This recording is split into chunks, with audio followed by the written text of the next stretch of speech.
As we continue, of course, with the build-up to the coronation of the Zulu King, AmaZulu King, which will be happening in KZN. Now, police personnel are gathered at the People's Park overflow, waiting to be addressed by Police Minister Bheki Cele. Let's go to Mngambi, who's watching those preparations. Xoli, more countries have followed in the footsteps of the U.S., issuing terror alert warnings. How is the Police Minister likely to react to this? Well,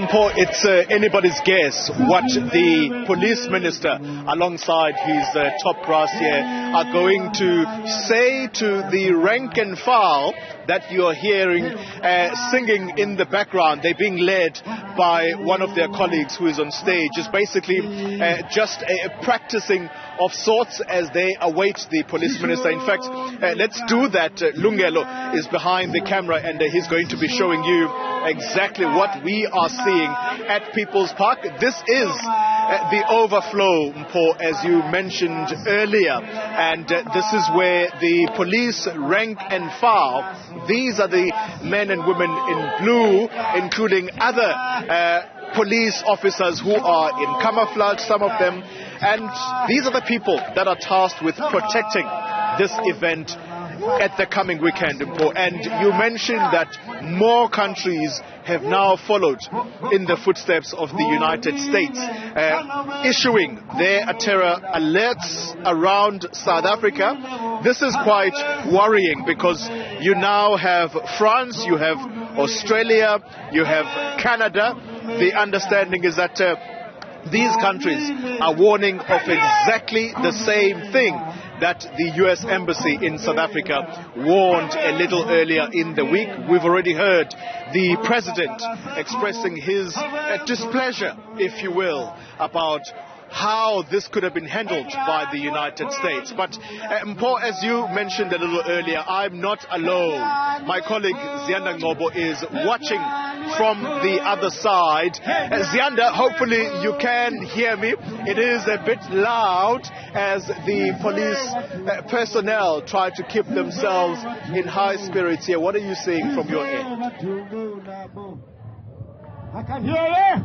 Absolutely, Xoli, and it's very interesting that the men and women in blue are singing somewhat of struggle songs. In fact, let's just ask my colleague Senzo to pan towards those SAPS officials who are singing Dubula Dubula. I guess maybe it's just as they wait for Police Minister Bheki Cele to arrive. He was meant to be here at 10 o'clock. We're going to be experiencing a police parade as a show of force and state of readiness, and then of course we'll have that briefing where Xoli will be able to also pose questions towards Minister Cele as well as Police Commissioner Fani Masemola regarding then those security threats, especially since Xoli last year this country was caught off guard with the July unrest, and whilst President Cyril Ramaphosa as well as the Deputy Minister for State Security Ziyanda have expressed dissatisfaction with somewhat of the breaching of protocols,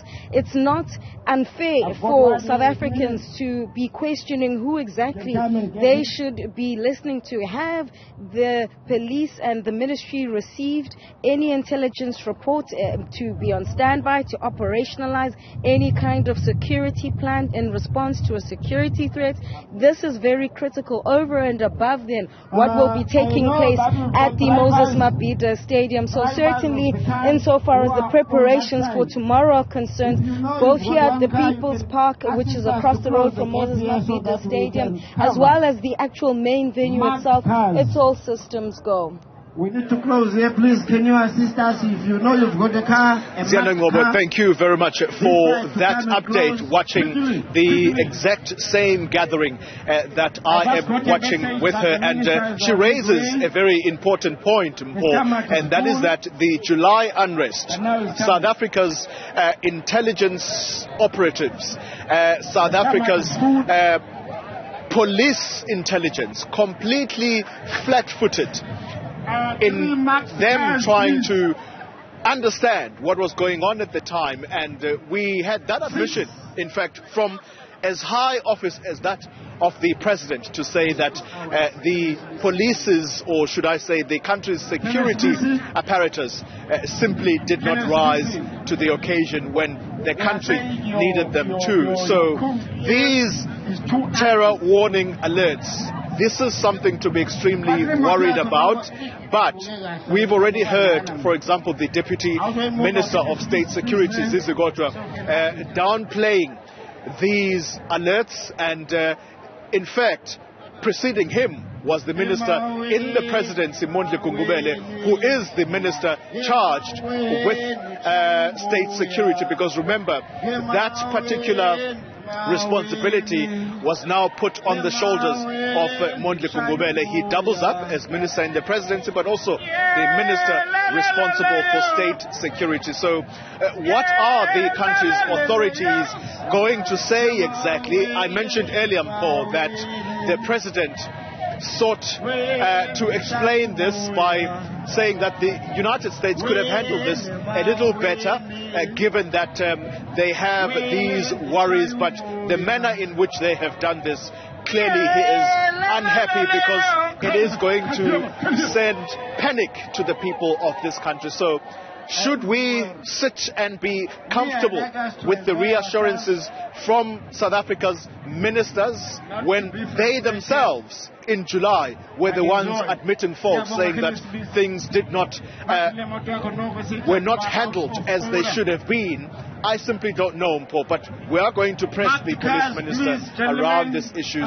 It is a very, very worrying situation. You have not just the event that is going to be taking place here in KZN at Moses Mabhida Stadium, which is the coronation of King Msuzulu, but also you have the derby that's taking place in Johannesburg. It's the famous derby between Kaizer Chiefs and Orlando Pirates. You also have the Pride event. You were listening to the earlier bulletins on the earlier show this morning, where the organizers of that event are very clear that they are going ahead with it. They are not deterred. And so you also have another event that's taking place, in fact, in Sandton. It's called the Winex. That's where people who love wine are going to go there and have fun. So do they have something to worry about? Are they assured by these messages from South Africa's authority? We are going to have to wait and see or hear what the security apparatus are going to say to us about all of these events and whether or not people should be comfortable attending. Mpo. Very well. Absolutely. Some crucial questions indeed. In fact, as we leave it there with Mngambi and Ziyanda Ngcobo giving us a sense of the build-up ahead of the coronation.